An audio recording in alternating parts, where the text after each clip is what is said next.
like the rules of common courtesy don't apply to you? Why don't you pick up supporting your own side?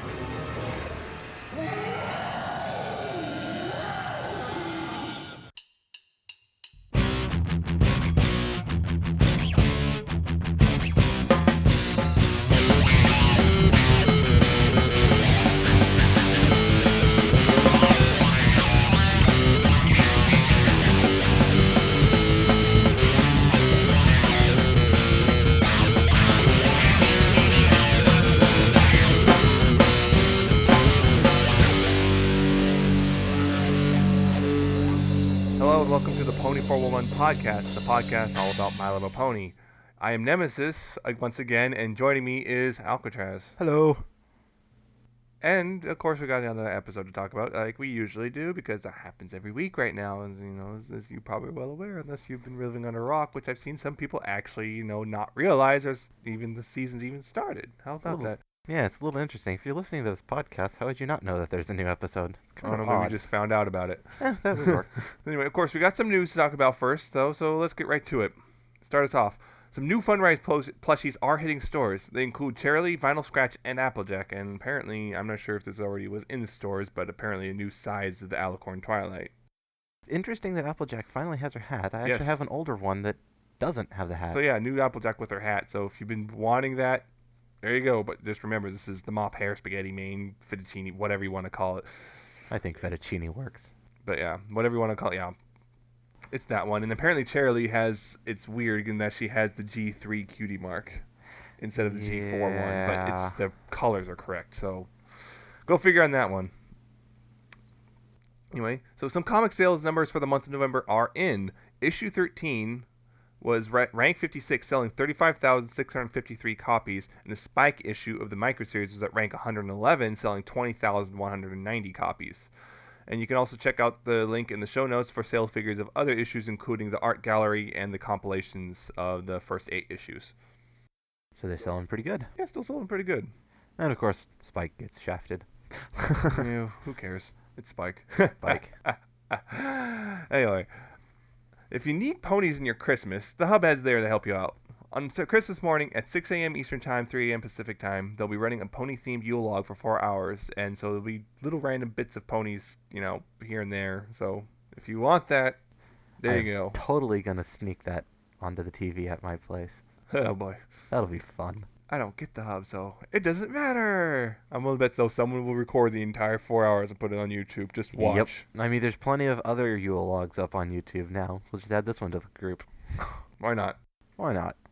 Oh, yeah. A preview for issue 15 of the MLP comic is up. If you want a taste of the next story arc, which involves a bookworm, apparently, go check it out. Oh, boy. A literal bookworm. A literal bookworm. Yeah, that'll... Eating books. You know who's going to get upset over that one. Twilight's going to go on a rampage. Yep. Watch it. She's going to go on a rampage and try and kill him, and Fluttershy is going to get in the way. Darn it, Fluttershy. Yeah. An interview with Jeremy Whitley, the writer of issue 3 of the Friends Forever series that's coming up soon, is out from Unleash the Fanboy. Take a look if you're interested about learning about the author and possibly a little bit about issue 3. Which apparently is Discord in the CMC, which, is an amazing combination because... What can possibly go wrong? Exactly. Anyway, but moving on, we have a lot of synopses this week. Yeah, there's synopses. They just dumped a whole bunch of them on us all in one shot. A ton. So to start off with, Bats got an extended synopsis. That's this upcoming episode. When Applejack's beautiful orchard falls under attack on Apple Bucking Day, it is clear that the dreaded vampire fruit bats have returned and Applejack is ready to take drastic measures to protect the orchard. However, the always compassionate Fluttershy argues for a more humane plan, which causes conflict between the two and could cost them their friendship. Oh boy. There's also a preview image which will be available in the show notes. Yes, because we can't do images over speech. We could. That'd be interesting. Be fun. Anyway, moving on. Rainbow Falls also got a synopsis and an air date. Rainbow Dash is heading to the Equestria Games trials with the Ponyville Relay team, but becomes torn when she's offered the chance to join the more competitive Cloudsdale team. The episode airs January 18th, 2014. Of course, I'm looking forward to that one. Of course you are. Of course I am. Rarity Takes Manhattan got itself an extended synopsis as well. It is as follows. Rarity is thrilled to be heading to Manhattan for an important fashion show and brings all of her friends along for a high-class adventure in the city she loves. But when another designer ruins Rarity's chances of winning the competition, she turns to the rest of the main six for help, not realizing that her anger and ambition are damaging her friendships. A preview image, once again, is in the show notes. Looks like one that I won't exactly be looking forward to as much. Oh well. Oh well. Sounds like fun to me. Pinkie Apple Pie has received an extended synopsis, and it is: Pinkie makes an astonishing discovery that may link the Pie family to the Apple clan, and no one is more excited than Pinkie to hop on the Apple wagon to find the pony who will know for sure. Along the way, they must learn to appreciate each other's strengths and faults and find out what really makes a family. And yet another preview image is in the show notes. Oh boy. So for some people, let's be honest, that's pretty much, for some people that sinks the ship of Apple Pie. And for others, that doesn't really matter. And for others, it strengthens it. Oh dear. Oh dear. Okay. Moving on. Finally, in news that was totally not edited in after we recorded, there's another episode that's been announced. It's titled Three's a Crowd, and in it, Pinkie Pie finds her status as super duper party pony in jeopardy when the mysterious cheese sandwich comes to town and offers to plan an epic party for Rainbow Dash. It will air January 25th, and the twist is it's got a guest voice actor, and that is Weird Al Yankovic. Really, they kind of teased that they'd love to do it, but nothing ever came of it until now. So get ready, everyone, because there's also hints it's going to be a musical episode, and so I'm willing to bet it's going to be hilarious. We Love Fine has added a ton of new merchandise to their pony section, including shirts, sports bras, and artwork. Check it out if you want some new stuff. Stuff. We always want more stuff. If you're interested in attending GalaCon, you may want to read the AMA they recently did on Reddit. However, if you want the summarized version, you can also go on the Daily Oat. Kathy Westluck, the voice of Spike and Mayor Mare, is attending BabsCon, so it's looking like BabsCon is quite the lineup of guests going, so you might want to check it out, if you're going to be in Birmingham, California at the time. Let's hope it doesn't end up like the last California con. That was not a fun one. No, that was... Yeah. Oh, no, it was Las Vegas. Close enough. How do you geography? How do I geography? I don't know. Anyway, if you're interested in a rare, and I mean rare, as in only 12 copies rare, copy of issue 12 of the MLP comic, check out IDW's post on Facebook and tell them in 100 words or less what My Little Pony has taught you by December 31st. And sorry, international fans, it's US only. Aww. It's one of those things. I know a lot of people, of course, are complaining about. Basically, it's one of those things that just happens because of legal stuff. Yeah, there's a lot of red tape around. Extremely difficult. The international contests are extremely difficult to do. Yeah, a lot of red tape on that. It's actually already difficult enough in the U.S. alone. Yeah. And finally, though, the MLP Facebook has tossed up a few teaser images for the Equestria games, which they're probably coming up soon, and I suspect, I can't confirm this, but I suspect we're going to get some sort of mid-season finale event thing for the Equestria games. Yep. I mean, so many shows now are doing some sort of mid-season thing now. Just because, you can't just have one finale, you got to have two. Yes. Two. Wait, how does that even work? Somehow. We'll have to come up with something other than a finale to call it. Can't call it a finale. I just know people call it something else. I'm just like AMC, The Walking Dead, like the mid-season finale. It's like that doesn't even work. I don't know. It doesn't even make any sense. It doesn't make sense. Oh, But well. whatever. It's if it's good, it's good. Yeah, if it's good, it's good. It's obvious the Equestria games is going to be a big thing this season. So as well as multiple references to it between this season and last season. So it's just to kind of not do something about it. Yeah. Yeah, that would be kind of a letdown. Yeah. So that's it for the news this week. Woohoo! Huzzah! So I guess we got an episode to talk about. Power Ponies, one most of us have been really looking forward to. Yeah, because we saw the sneak previews of it a while back. Way back at Comic-Con, we saw the animatic for the initial thing. Everyone's like all freaking out because, oh my god, superheroes. Yay, superheroes. Everyone loves superheroes. Yeah, so basically, Spike has a comic, he's been reading it, and he really loves it. And, of course, he's upset because of the sidekick character. Yeah, the useless sidekick character. Yeah, his name is... Humdrum. Humdrum, that's it. I knew it was an H. Is that... See, it's that Humdrum. Get it? Humdrum. Anyway, moving on. Anyway, so he really likes this comic, and then, the main six are all cleaning the old castle, and he's there, and unfortunately they just don't need his help at the time, and he gets all upset, and he's just off reading his comic, and then he gets to the end and just kind of stops suddenly, and then he sees this little blurb, and he reads it, and he gets zapped in the comic along with the main six who are trying to stop him from getting zapped in the comic because well, he didn't try to be zapped in the comic. He just kind of read the enchantment. I never said he tried. I said he got zapped into a comic. Oh, well, but anyway. So they all got zapped in the comic, and they become the Power Ponies plus Humdrum. Yes, in case you don't know. Much to Spike's Spike is Humdrum. It takes him a little while to figure it out, too. Yeah. So anyway, they have to stop the maniac. The maniac. The maniac. The whole thing. The villain here, and just stop her from getting the electric orb. I can't remember the name of it. Yeah, it's something like electric orb. Electro orb, probably. And stop her from using it to power her doomsday device, and that's how they'll get home. Yep. They have to complete the comic. Basically. Yeah. So to start off with, I guess, as usual, your thoughts, Alcatraz. My thoughts, it was pretty good. I've unfortunately never been huge into comics, never had the resources, but it was definitely an enjoyable episode. A mite predictable in some cases, but good. I did like, that everything about the villain was one giant hair pun. Yeah. Main EAC and her doomsday device was a giant blow dryer, and yeah. Her hair was tentacles. Yeah. Yes. They did seem to reference each of the Power Ponies seemed to be referencing other superheroes from different areas. I think Dash was Storm.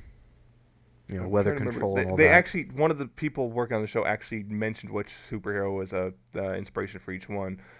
I believe Dash was actually inspired by Thor. Thor? Are you sure, though? Yeah, they said Thor. Okay. Because that's a tough one. He said, let's see, it was either Thor or Storm. Applejack was inspired by Wonder Woman / Batman. With the golden lasso. Yeah, Wonder Woman / Batman. Fluttershy was the Hulk. Of course. Pinkie Pie was Flash. Of course. Rarity was Green Lantern. Green Lantern. Twilight was, believe it or not, he was inspired by Cyclops. The douchebag, which annoys me a little bit. But most people are like, that's more like Scarlet Witch or Iceman. Yeah, that one was kind of... I don't have enough experience with comics to say one way or another on that, but that one was a little vague. But yeah, it was for Dash. It was either Thor because the lightning thing. He said Thor just because of the lightning thing. But then you have the other weather control, stuff, like the tornado. That's not Thor. That's Storm. No, it just fits Storm so much better. Hey, whatever. Spike was inspired by Burt Reynolds' Robin from the old Adam West Batman TV show from the '60s. That's the inspiration for him. Pow, biff. Exactly. I also really, as you can tell, I also really enjoyed this episode. I read a few more comics than he has, I guess, but I'm not super into comics, but I know a lot about it to get a lot of the references, and I do like how basically it just felt very much like a Silver Age comic, and if you don't know what that is, it's basically a comic like post World War II to about mid 70s. There's a lot of those were very renowned for the just kind of goofiness and like bizarre like covers that just like didn't make any sense, at least even with context. Sometimes it was still a little bit of a stretch, but yeah, it's just, and also like really bad things like every time someone makes a pun, really make sure you emphasize it, because they did that a lot in this episode. Every time a pun was made, lots of emphasis. And then it was more about the hair stuff, like even the hairspray, giant bottle of hairspray, a giant bottle of hairspray, and the factory of Secret Lair was the shampoo factory. Yeah. Well, that was the story of how the maniac came to be. Was which also the story was suspiciously similar to Joker's origin in the Tim Burton Batman / also a little bit of Harvey Dent, Two-Face in the animated series, falling into a vat. And their color scheme is also very reminiscent of Joker too, green hair and wearing purple and all that. Except the also whole insane. Tentacle hair thing was like Doc Ock. Yeah. With the But the design is very reminiscent of Joker and everything, yes. But the hair thing is not Joker, obviously. No, that's more like Doc Ock. Yeah, it's more like Dr. Octopus type stuff. But yeah, it's obviously in like reference like singular. It was like they talked like cited major inspirations, but obviously drew inspiration from a lot of stuff when it comes to comic book superheroes. And yeah, I did kind of groan a little bit every single time they did emphasize each pun. Like they really made sure you heard the pun. Yes. You heard it, and it hurt you. One thing, Rarity didn't throw a fuss as much about the whole hair thing as I expected her to. Yeah, you'd think Rarity would be like, oh, hair. Oh my God, what happened to your mane? I can fix, stuff like that. I mean, that's what she does, and she didn't. So I was like, huh, okay. I mean, it's also funny that all their personalities shown through when they're trying to use their powers. Because initially, when they try to use it, they all pretty much failed spectacularly, except for Pinkie. Well, even she failed just because she got distracted really easily. Well, that's just Pinkie. Yeah, it's Pinkie because Pinkie just ran off. Yep. And she got cupcakes. Of course she did. Of course she did. Yeah, Twilight. Yeah, there's powers. Kind of interesting that Twilight was like used elemental blasts. A lot of people are just like saying, "Oh, it's just ice," but later on she was using more than ice. So. Yeah, it's like now they're in the comic book world. Their normal, what they're used to being able to do doesn't work anymore. So they'll have to figure out how to do something new. Which would explain why Twilight couldn't use any of her other magic. Because now she's in the comic book world, she doesn't have those. Yeah, and she can still fly because she physically has wings. So I'm guessing it's just one of those things. It's like in the comic world, you kind of have to obey the rules of said world. Yes, but yeah, Dash of course does weather stuff. Applejack has that psychic. She's psychically connected to her rope, but she also just has those horseshoes. Which are like, the horseshoe, which are almost like batarangs. Which sort again, of, Batman thing. Yes, was interesting. Yeah, so yeah, she's kind of like the badass normal. Yeah, basically. Except with the psychic link. Rarity, Green Lantern. So she imagined stuff. Their bracelet made her whatever she imagined became real. Yeah. So of course, all most of the stuff she was imagining was stuff that Rarity would think of. So it's stuff you got like a tea set and the umbrella and all that stuff. Yes, and leave it up to Rarity. They're stuck in a tornado, and what's the first thing she want? Tea set. Tea. Yeah. That's so very Fluttershy, helpful. Well, at first you don't really get to see her powers at all. Yeah, Fluttershy just shies away all the time because they tell us what her power is, but we don't get to see it. Not initially, anyway. Yeah, not till the very, very end, and that was definitely.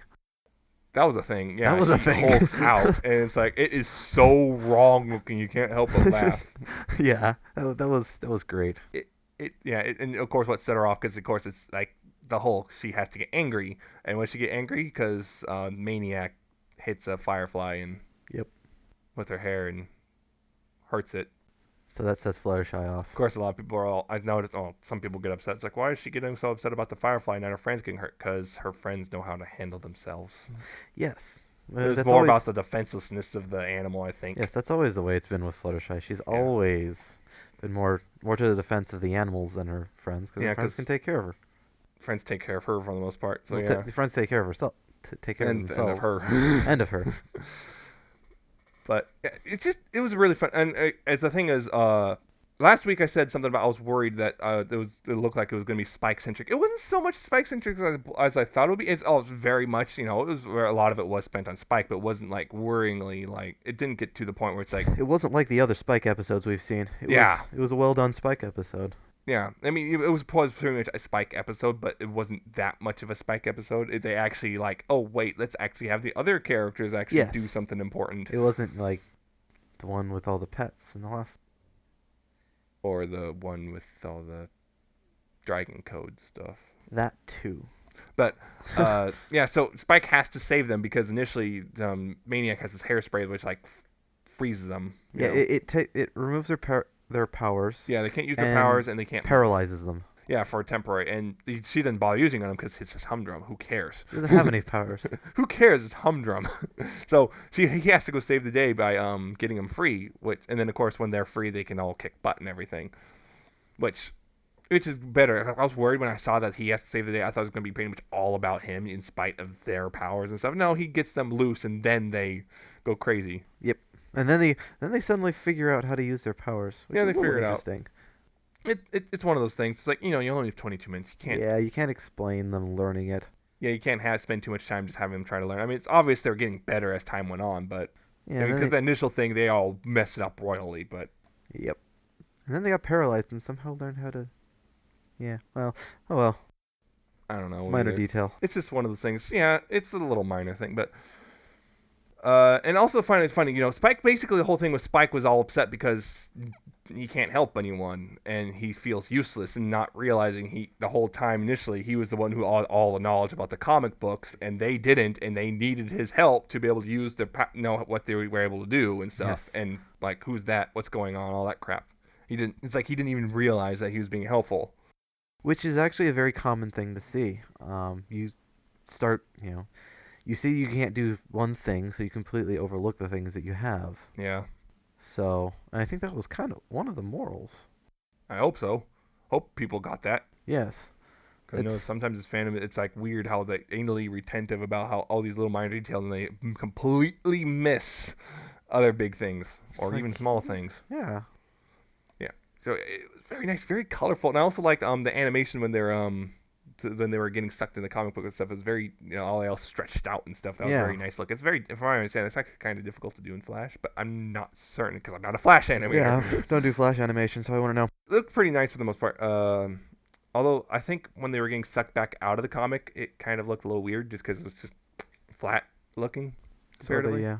I did like as Fluttershy was talking when she transformed, her voice just kept getting deeper, and then her eyes turned red, and yeah, that was. And she's obviously still Fluttershy because she tore up the device and completely destroyed it. Started going crazy, and then stopped and looked. Everyone just kind of staring at it.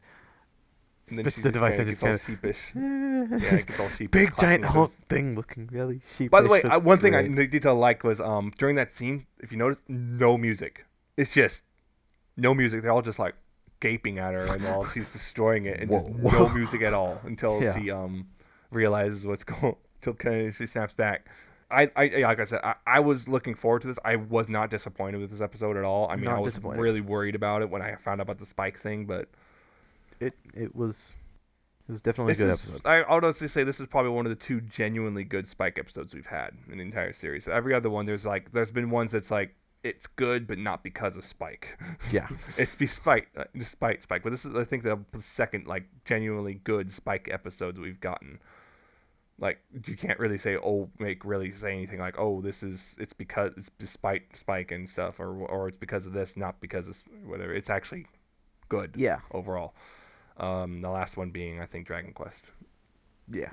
I think, just for Psychics, it was like, it was alright, but there's like a lot, a lot of the stuff was not because of Spike, it's because like the CMC, oddly enough. Come to the CMC, rescue the episode. How's that? That's an interesting one. That's a low point for you when the CMC are able to rescue you. Yeah, and then at the end, it's like, find out, where did you get that comic book? Because, like, you don't come across comic books that suck you in every day. And turns out, it's Enchanted Comics. Well, yeah. I mean, to be fair, yeah, that's not an uncommon name for something like a comic book store. Yeah, so it's kind of weird. It's like, you'd be wondering, it's like, I would love to see the designs of the Power Ponies that, were not main six-ified. Yeah. Like, is the color scheme the same and stuff and whatnot? It's like, did the masked Matterhorn still have wings or no? You'd think that it's just a unicorn, but, because it's Twilight, no, it's suddenly wings. Yeah. I don't know. It would be interesting. I would love to see their designs, because we didn't see any of their designs. No. Without it. It's like, I don't know if they decided just because they didn't want to try to design them or what. Or just knew no one would care. Well. Or some people wouldn't care. Some people. It's not important. It's not important, no. It's not important to the story. Even he was like, the guy, when he was talking about Humdrum, he showed Twilight, but we don't actually get to see the picture, which kind of disappointed me. There was one thing. I think they saw the inside of the comic, but I don't think it actually showed anybody. Yeah. But yeah. Yeah, they showed the panels of Maniac turning into Maniac, but... Yeah. But that was it. Yeah, that's about it. I did like, at the beginning, when Spike was trying to read the comic, he used his feet at one point, his hands. Yep. Was Spike part monkey? Yeah, that's... And there's one little thing that I noticed, which kind of might explain, because I remember way back when, this is something I'm going to might be catch a lot of flack for just because I'm bringing it up at all. Equestria Girls. Because in Equestria Girls, there's that scene at the end where they say, Twilight says hands, and they're like, what are hands? And everyone's like, what do you mean you don't know what hands are? There's Spike and stuff. And it's like, in this episode, Twilight referred to him as claws. Yes. Like lend a hoof, or in your case, a claw. So I think they all just colloquially just know those are claws. They don't consider those hands. They consider them claws. That doesn't explain the thing about minotaurs, though, but at least they might even, maybe they have a different word. We don't know, really. But that at least explains a little bit. If you're going to try to cite Spike as a, hey, he has hands, you should know what they are. Yeah, they refer him to as claws, not hands, at least for Spike. So, yeah, I think that's one of those minor little things that you kind of, I wonder if they put that in just like, oh, crap, they gave us flack about the hand thing. Yeah, well, because it's a real easy fix, just refer to them as claws. Yeah, they still have to retcon the Minotaurs, but oh well. Maybe they might be able to get away with that. Just you never know. Yeah, maybe it's because Minotaurs are exotic. Maybe it could also be they just don't call them hands. Maybe they call them something else. Like, oh, that's a hand. Why don't you just say so? No. Yeah. So yeah, just a little. And speaking of that beginning bit, it's Twilight's little nightcap. I love that. That was cute. I liked it a lot. Wearing the little blue nightcap, which if you just recolor it, it can look like a Santa hat. So I'm just saying, maybe Christmas is coming. I'm just saying. Just saying. Yeah, it's a little interesting. They didn't explain why are they cleaning up the castle. Yeah, that's another thing. They're cleaning the castle for some reason, but why? For some reason, why? Any ideas? Any thoughts? Predictions? Let's fly to the castle. Oh God. I don't have any of my own. Do you have any theories? Well, I got one theory that I think some people would not immediately don't like. Say it. Twilight gets her own castle. Oh, that'll cause a shit. Well, it's still next to Ponyville. Yes, but it's in the middle of the Everfree Forest for one. Well, so is Sakura. Well, yes, but that's Sakura. I'm just saying. Yeah, I could see that one causing a massive maybe it's a issue. Gift for the. Maybe we just missed something. But maybe maybe it's something they haven't revealed yet. Maybe it's just cleaning up. Just hey, look, we cleaned up your old castle for you. Maybe make it a summer home. A summer home. Oh, maybe. Yeah, I don't know. It could be a number of things. If they give it to Twilight, there's gonna be a massive shitstorm over that. Well, it's not really given to her. I mean, if you repair it yourself, I know, but I mean, we're gonna have the whole. They said she wouldn't be leaving Ponyville. Well, it's not technically leaving, I guess. Yeah, it is. That and I mean, it's right next to it though. It's like walking distance, so it's not like Twilight have her own castle. Yeah, that would put her in a very, very high royal figurehead position, and that would be a large change to her character. So people would throw a huge fit over that one. You never know. I think this is one of the things where no matter what, someone's going to be upset about things. Someone is. Well, unless they don't include Twilight at all and it has something completely that we haven't seen yet. Yeah, we don't know. We don't know. We just know they're cleaning up. All of a sudden, I mean, it started off with Castlemania. They went there and Rarity was looking for stuff. Yeah. And now they're going back to clean up. Now they're cleaning it up and stuff. So it's like, what are they doing? Why are they cleaning up and restoring this whole castle? Maybe they just want to. Maybe they want it to just restore the old castle just because they want to, because it would look good. Maybe historical reason, or the trees right underneath of it. They might be restoring it for something to do with the tree, and we might be seeing some connection between it and the box. Yeah, the box. That might come back to play with the box. Yeah, that might come into. We don't know really. It's all speculation. Lots of speculation all from speculation. Everyone. Maybe Ponyville couldn't expand. It's going to become the new town hall. Yes. Well, yeah. Ponyville's. We need more land. Expand in the Everfree. Yeah, that'll be fun. Taking over the Everfree. Oh dear. I don't know. We don't know. One thing I think would have been funny for them to do, since it's all about comics, was if they made a subtle hint or reference to the IDW comic series. That would have been funny, but it would have been funny. Little fourth wall breakage. Yeah. Who would want to read a comic about ponies? I wonder if we're ever gonna be in a comic series. Oh, that would be ridiculous. Yeah, it's kind of that. If you think about it, that reminds me just the whole. It's weird kind of paradox about the main six being is like they're super like they'd like save the world on multiple occasions, but they're still like there's like still unknown. Yeah. How many times have they saved the entirety of Equestria and yet still no one knows them? Nobody's from Ponyville. Yeah. It's like yeah, I think they should get a little bit more recognition. Just a little bit. Just a wee bit. I don't know though, but it's one of those things. It's just one of those kind of oops. We didn't think about that part. I think it's one of those just early we didn't really think about that things. Maybe. It would also kind of change the dynamic if all of a sudden they became really big and popular. Yeah, or it might be one of those things they just don't even know they're popular. Who knows? Could be. I have an action figure? Action figures of me? Of course, Where's my royalties? Dad should be all over that one. Until she realized she's not getting any royalties. True. Well, I'd be mad if I was. Yeah. It's like, I've been. If you're making stuff out of me, I better be getting some of that. You could sue for that stuff. You can. Yeah, it's like using my likeness without permission. How dare you? Yes. So overall, really great episode. One little thing I want to say: when they escaped from the cage and when they were held by the maniac, most of them just jumped out, and Rarity summons a set of stairs and kind of nose just in the air and kind of prances out, and it's like Rarity. Yep, that's Rarity. He's like, yes, they're all in character, so yeah. They didn't suddenly become the Power Ponies. They became themselves, just in the Power Ponies' outfits and powers. Yeah. They're still themselves, which is why it took so long for Shy to Hulk out. Hulk out. Oh, God. Still terrifying. Yeah. But still hilarious. Yeah, hilariously terrifying. Terrifyingly hilarious. Whichever one you want. It's so wrong. And speaking of comics... Oh, yeah. Yeah, because I guess we're done with the episode, I guess. We got really... But yeah, speaking of comics. 2 new comics came out last week. This week. Yeah, that last week on Wednesday. Yeah. Finally. Issue 14 of the main line and the final issue of the micro series. Spoilers ahead, people, so watch out. I want to go ahead and talk about the mainline series first, issue 14. In case you didn't, this came out before we started returning to the podcast, in case you don't know, yeah, it's Pirates.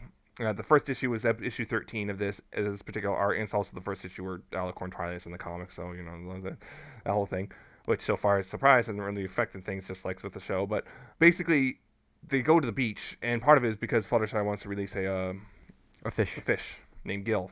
Yep.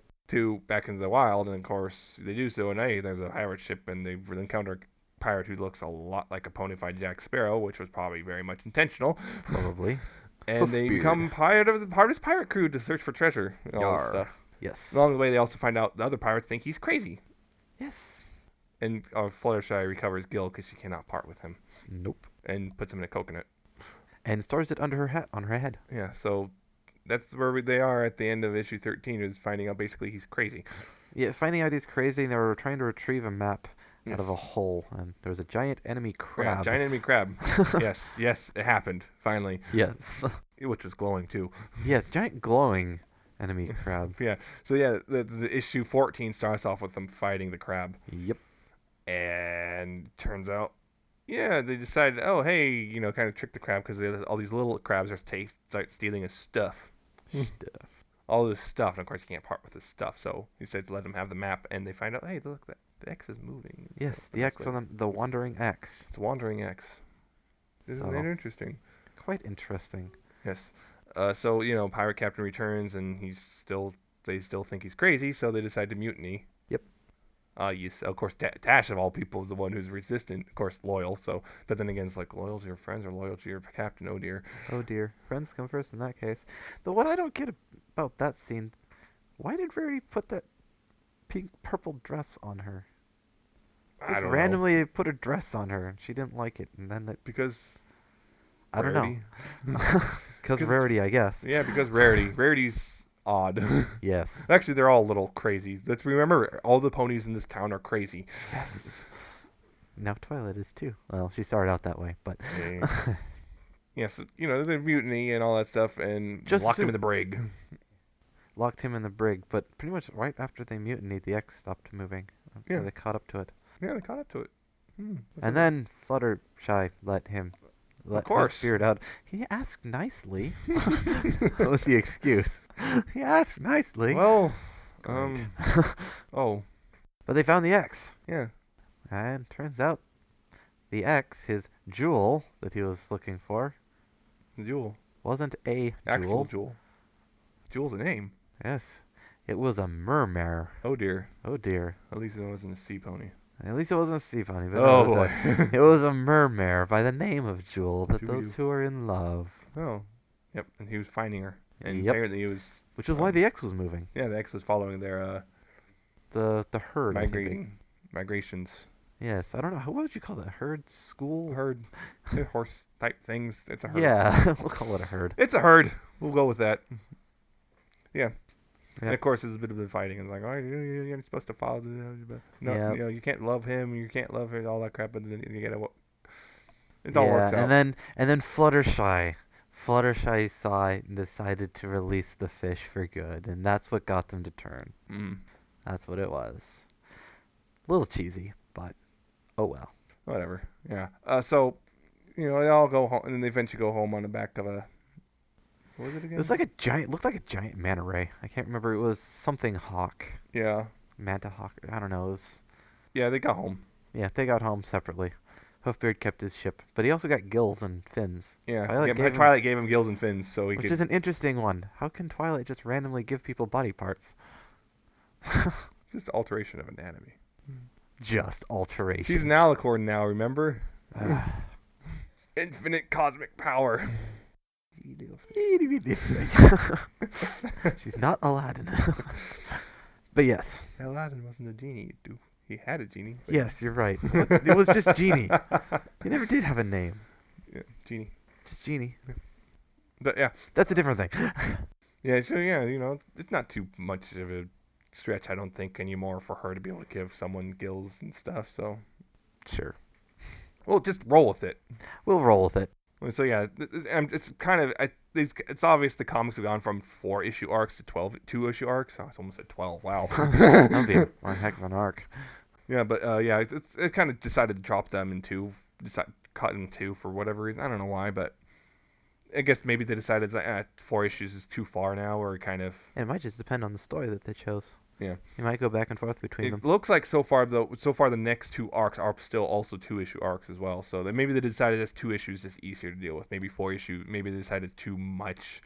Well, the cool thing with the comics is that they can expand or shorten them at will. Yeah. Unlike the TV shows, where they're stuck 22 minutes. Unless they decide to go ahead and make one of those half-episode things where it's like each 2 stories in 11 minutes or something. If they have a short enough story. Yeah. But which they is can't. Possible. If they have a certain amount of information, they have to cram it down to 22 minutes. Heck, they could actually do one of those things with where the they comics. Used to do. Yeah, with the comics, if it's a big story, they just add another issue to the story arc. Yeah. The only problem is, of course, then sometimes you get into that problem of, oh crap, we only have enough for issue and a half, which I think is what happened with Magical Mystery Cures. Oh crap, we only have enough for an episode and a half.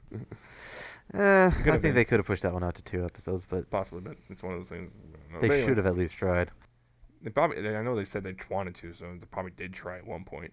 Yeah. But anyway, issue. So overall, I think this was pretty good. It wasn't my favorite arc, to be honest, but it was pretty good. Yeah, it was pretty good. Not my favorite. There were some faces in there that were great. Yeah. So far, I think I don't know what much my favorite arc has been so far, but I would have to go and read them all through all at once to get a good estimate. Yeah, so I did like the whole Dash as a pirate. I think they played that one out really well. What? You mean like the Tumblr? I actually haven't read that Tumblr. Some blog was Ask Pirate Dash or something. Ask Pirate Dash. It's also a ship one. Yeah, I know. Spy Dash ship as well. I actually don't read that one. I just kind of find it for wandering X. You could also put an E in front of the X, and it's an X. Yeah. So, I think it was a pretty good. The artwork was nice as usual. Yeah, the artwork's always great in these comics. Yeah, the artwork was nice as usual. The story's passable. The story was okay. I don't think it was the greatest one. I think there's definitely a couple things you can nitpick about it, but it was enjoyable reading. There's a bunch of little subtle things thrown. Yeah, and of course, as every comic, there's always these little things you gotta look for. There was another, when Dash went down into the crab's hole to fetch the map, there was a little pony toy in there. Yep. Looked like a G3. They do stuff like that all the time in the comics. So remember, if you read the comics, look in the panel, background of the panels, because there's always hidden things. Always. Some of them blatant, it's like you'll catch your eye very quickly, and others just you'll probably have to read it 2 or 3 times before you see it. Yeah. So I guess that's it about that one. Moving on to the micro series, the Luna. The finale of the micro series is Luna. Yay, which Luna. is, as a lot of people are probably well aware, Luna's become quite the fan favorite character. Yes, fan favorite, yet we barely ever see any of her in official stuff. It's like, huh. Yeah. So, it's Luna series. The Luna, which is basically, She gets all worked up and is quite convinced that she can do Celestia's job just fine, thank you very much. And so she tries. And on no sleep. On no sleep, because, she was up the night before in the Everfree Forest, fending things off in there. Yes. And decides to stay up and convince Celestia. And then finds out that, yes, Celestia does, in fact, have a difficult job. Yes. Finds out the hard way. Yes. Too much humor. Yeah, and this one is written by is written by Cook and drawn by Price, so it's that original art we saw in those first 4 issues that everyone really loved initially. And I'm going to be honest, this was a great way to send out the micro series. Yes, it was. It was. I think it's one of my it's probably one of my 2 favorites. I was cracking up a whole bunch of times while reading it. Yeah, there's a lot of stuff in the background as well. The story itself is just funny, just watching Luna try to deal with all this crap, and also try and deal with all the stuff that she's not used to, but also getting over her old ways. Constantly calling simultaneously trying to stay awake.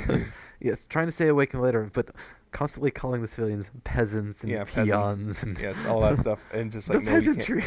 Can't call them that. Can't call them peasant civilians. That's fine. That's fine.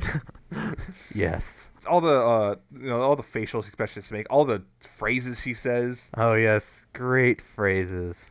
What was it? It was this meal is the embodiment of disappointment or something. Yes. Like that. Yeah. This meal is the embodiment of disappointment. That's a great one. She just says all this very snarky. Yep. And there's also a possum always hanging out with her. And they actually explain that. They explain that in a little mini at story at the end, which Katie Cook likes to draw and write. Yep, which was like no semblance of fourth wall in that one. Yeah, it's just constant references to all sorts of stuff. Like every panel in that little, it's like 2 pages and there's like 6 panels in each page, but like each panel had like a reference. Yeah, it was.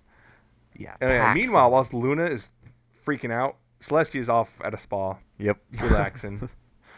Having a spa day. It's kind of funny how she got into the spa. Yeah. We were thinking, oh god, what's going on? Oh. Yeah, I thought there was all of a sudden a new villain. Yeah, like a villain who's gonna mess up things for Luna. No, it's just Celestia getting into the spa. Yep. Gotta do it sneakily so no one tackles her in the city. Oh my god, it's Celestia! Yeah.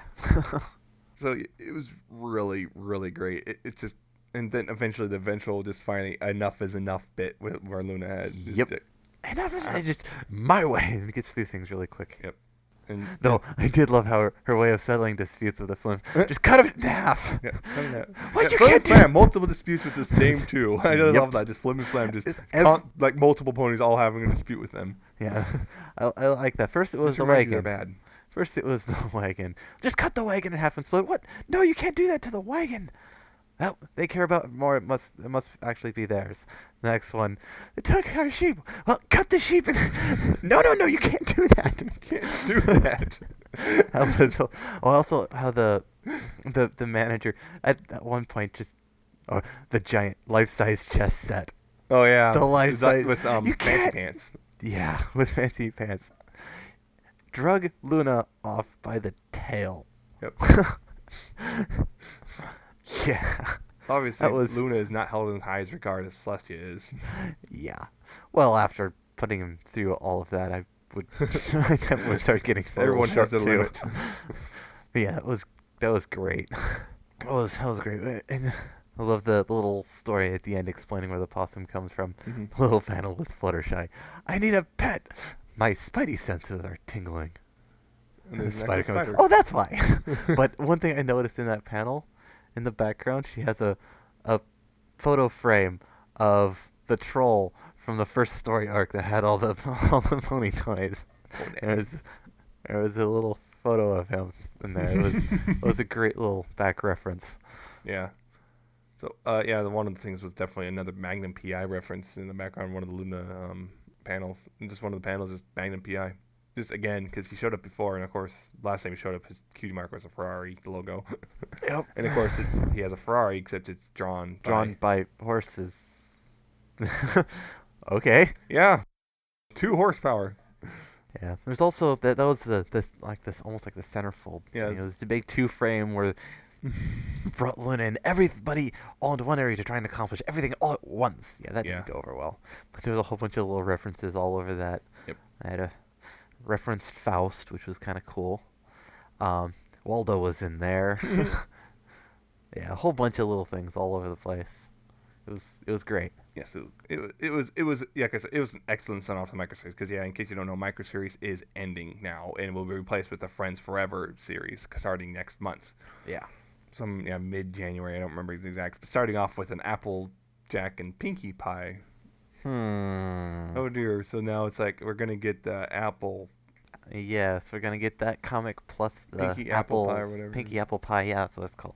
The new episode is coming up. So is it going to even reference the fact that they might be family at all? Are they? That's going to be a tough one. Because the comics, the problem is with the comics, they don't have full access to everything. Yeah, that was my question. How much do they know about the episodes? From my understanding, they got to see some of the season 4 scripts, but yeah, I would think they might.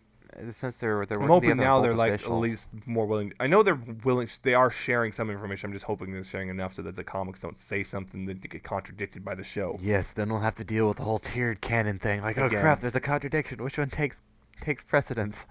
Yeah, so far I don't think we've had any major contradictions yet. Yeah, nothing that can't be resolved other than standard timeline issues. Yeah, just weird stuff like for a long time Twilight was a unicorn, even though it long established Twilight's an unicorn now. So where does this take place in the timeline? Because yeah, I think it's generally accepted that most everything prior to issue 13 is kind of takes place between season 2 and 3. Yeah. I think it's kind of accepted, although now there's weirdness because now, according to some people, season 4 premiere kind of implies the whole series so far has taken place within a single year, which doesn't exactly make sense. Well, it kind of does because the whole Summer Sun celebration. I know, but I'm just saying because of other things. Because season 1 we got stuff like we got winter wrap up, then fall weather. Well, Friends. The season 1 premiere was the Summer Sun celebration. Yeah, and then season 4 premiere was the Summer Sun celebration. But to have it all in 1 year, when you think about it, doesn't actually make sense unless you're now having to put episodes from different seasons in with it mixing in because you have we had episode 11 of winter wrap up, and then episode 14 was Fall Weather Friends, and then season 2 you had Lunar Eclipse, the Halloween episode. So timeline stuff. Hearthwarming timeline. Yeah, see, Hearthwarming Eve. Yeah. Also, see all this stuff. So if you are they out of order? It has to be minimum 2 years. We just did not see one of the sun celebrations for whatever reason. Which I could maybe it was an off. Maybe they decided to take the year off because last year kind of was crazy. We also noticed we already know based on from season 1 premiere, the Summer Sun celebration takes place in a different town. It doesn't always take place in the same area. Because season 1 they did it in Ponyville. Season 3 they did it in Canterlot. 4, yes. Season 4, not 3. I know what I'm talking about. I know what I meant to say.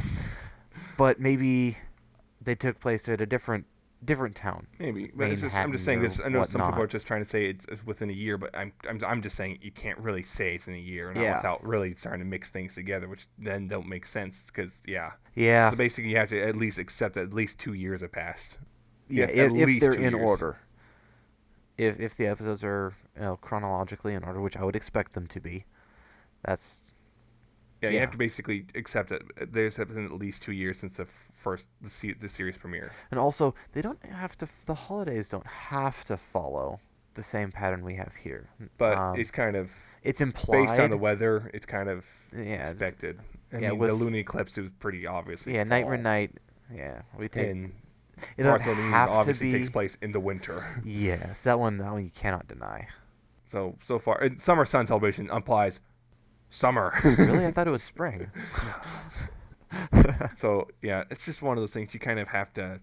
You also have to guess... This is one of those shows, so let's be honest, but they did not go in expecting to have a hard canon. So a lot of the stuff you're going to have to kind of accept is a bit malleable.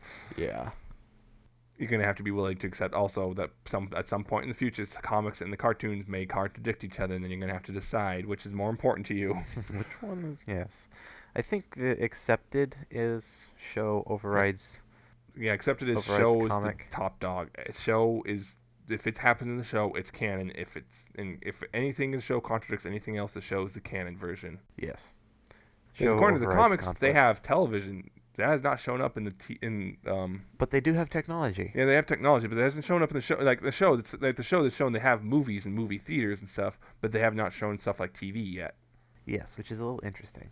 Which makes sense because we had movie theaters long before televisions were around. But we know we have technology. I mean, 30 years or so. I mean, Twilight was performing an an EEG on Pinkie for crying out loud. That was a big old, one of those big computers. She whipped out an EEG. So there is technology, but it's one of those things where it's like, the technology seems to be just plot convenience. The technology is what it needs to be for the episode. Yeah, so I mean, they have trains. Some of them are self-powered. Some are pulled by ponies. It looks like that's one of those things. It honestly looks like a retcon now. They just because initially it was just the horses are pulling it, but they only added the train because they needed to make sure that everyone understood this is a train. Yes. So they only added the engine. It's like, you're adding extra weight for no reason. Yes. But now it's like, now the trains are actually powered correctly, so it looks like that's just a retcon. Yeah. Which is going to happen sometimes, especially as they learn, oh, wait, maybe we should start looking into this whole canon thing and continuity thing. Because remember, they initially were just making a show for little girls. These things were not important. They still are. We're not super important. Like, details were not important. Whereas now we're like here, and we're like, these are important. These are important. This is what makes for really, really good shows. Having a sense of continuity and detail and being important to details does give the show a higher sense of quality. Which is one of the things that they were originally trying for. One of the things, season 4 now is really establishing we're going to have an actual solid continuity now. So yes, the show has already changed. Yeah, that's one of the things that we're really pushing for. And the original idea of the show was to show that you can have shows for girls that are still high quality. Mm-hmm. So adding all this is definitely improving that. Yep. So. Yeah, now that we've derailed from a comic discussion into just a general canon discussion again, we do this a lot. But then again, that's the nature of conversation, I guess. Yeah. So, I think that's as much as I have to say about the comics. Pirate Part 2, good enough. Buy it if you're already invested in from the first issue of the Pirate arc. Luna, definitely buy. Definitely buy. I mean, it's a definite. This one's like if you have to pick one issue, definitely that one. Actually, I'm curious. Okay, so there's been 10 issues so far, or total, of the micro series. Which ones do you think stand out the most as like good, like really good? Well, the latest one, Luna, was incredible. It's been a while since I've gone through and reread some of them. Trying to remember. Yeah, Twilight was the first one, and it was about her. It was the other librarian that she was helping out. Trying to remember the details about that. The next one was the Rainbow Dash one, and I of course have the special comic folio version of that one, but that's expected. That was an interesting one, actually, with the whole imps controlling that cloud and brought her own spirits down and stuff. I'm trying to remember the rest of them. Rarity, Fluttershy. Well, I know the names. I'm trying to remember what happened. I'm going in order. What was the Rarity one about? Hippies. Right, those. That was interesting. Fluttershy was the knitting thing, the art contest knitting. That Pinkie one. Pinkie was the clown. The clown. I would actually, Pinkie I would put higher than both Fluttershy and Rarity for those. Then Applejack was about the Sasquatch. Then you had the CMC, which was the mimicker. Then Celestia, which was about the teacher. That was interesting. Yeah. Then Spike, which is about the sea beasts, and Luna. Luna is definitely. I have to say it at the moment. With what I can recall from all the other ones, Luna's definitely at the top. Okay. My favorite definitely also Luna, but my second is Rarity. Believe it or not. Really? Yeah, Rarity. I really like the hippie one. It's just all the little things in there, and it was just really funny. And after that, I'd honestly go ahead and say possibly a tie between Pinkie and Twilight's, and then going down. Honestly, I'm gonna go out and this is not just to make you mad. I honestly think Dash is the worst one. I will actually say it wasn't my favorite myself. It was a little interesting. It's basically what ruined it for me mostly was they went straight for the double rainbow meme thing. Yeah, I didn't feel the story was as strong in that as it could have been. I wasn't as it was basically the whole story just structured around they're gonna make a double rainbow joke. Yeah, so someone fell flat outside the official did, but that's a whole nother conversation. Yeah, it's funny because the comic beat the fan episode to the punch. Yeah. Oops. Yeah, I think that's honestly. And we could debate the Spike one is just. I don't even remember the Spike one as much. He just accidentally created a new civilization. Oh, right. Yeah, that one seemed just kind of small. Happened. Yeah. The CMC one, it was okay, but yeah, it's just I honestly Luna, Rarity, Twilight / Pinkie, and then from there it gets a little harder to start because a lot of them are just kind of they're okay, they're fun, but I definitely put Dash at the last just because of that whole make it the story center around the meme. If they didn't do that, I think it would have been a lot better. Well, actually, would have been a lot better. It's just the fact that it's just set as structured around him, just making him a joke like that. It just failed because of that. There was a lot of material that could have worked with there, but it didn't. Yeah, so it's like they were pushing for the moral, and they started going for it. Then they slapped a double rainbow there. It's like, God, no. Yeah. It's like, no. 2-page spread. Yeah. Yeah, it didn't work. Honestly, it was just grown. It's like, ugh. They did this. They actually did it. Especially us in the fandom. We've heard enough double rainbow jokes. Double rainbow's old. Yes. Get on with it. So, I believe that's it. I believe that's it. So, yeah. Power Ponies, good. Good. Luna, good. Good. Pirates, okay. Yeah. Good. I liked it. If you actually enjoyed our little conversation, it's almost at an hour at this point, surprisingly. Surprising. Yeah, if you enjoyed it, you can check out more episodes at pony401.libsyn.com. That's LIBSYN, just to make sure you spell it right, just because, it's one of those things that could be spelled. Don't know what happens if you go to the wrong spelling. I don't know what happens if you go to the wrong spelling. I don't want to try to know what happens. You shouldn't try either, unless you're really interested, but I don't know. But anyway... Yeah, you can download this episode and others there, and you can listen to us on YouTube as well, youtube.com/pony411, or you can also download the episodes through iTunes by subscribing there. Just search for Pony411.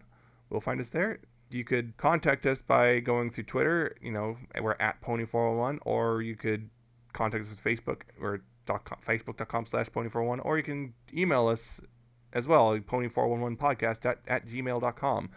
Or you can contact my personal Twitter. That's at Nemesis Prime 1. Or you can go for his Twitter at _Alca7raz with a 7. _. Yes. Which is always fun to remember. Yes. Well, that's why we have links. Yes, that's why we have links. Just go to the description. We'll have links. Yes, it should have links, I hope. So that's it for this episode. I hope you enjoyed it again. So we'll see you next time when we talk about bats. Bats! So until then... Remember, please follow responsibly, guys. Always.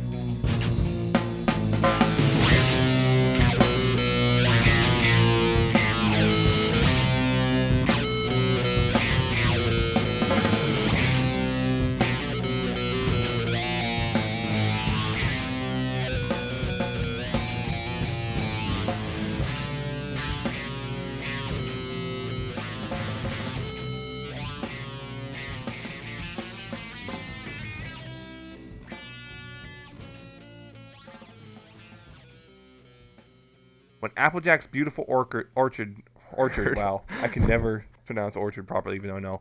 When Applejack's beautiful orchard falls under attack on Apple Bucking Day, it is clear that the dreaded vampire fruit bats have returned, and Applejack is ready to take drastic measures to protect the orchid. Oh my God. Orchard. Orchard. You're on a roll today.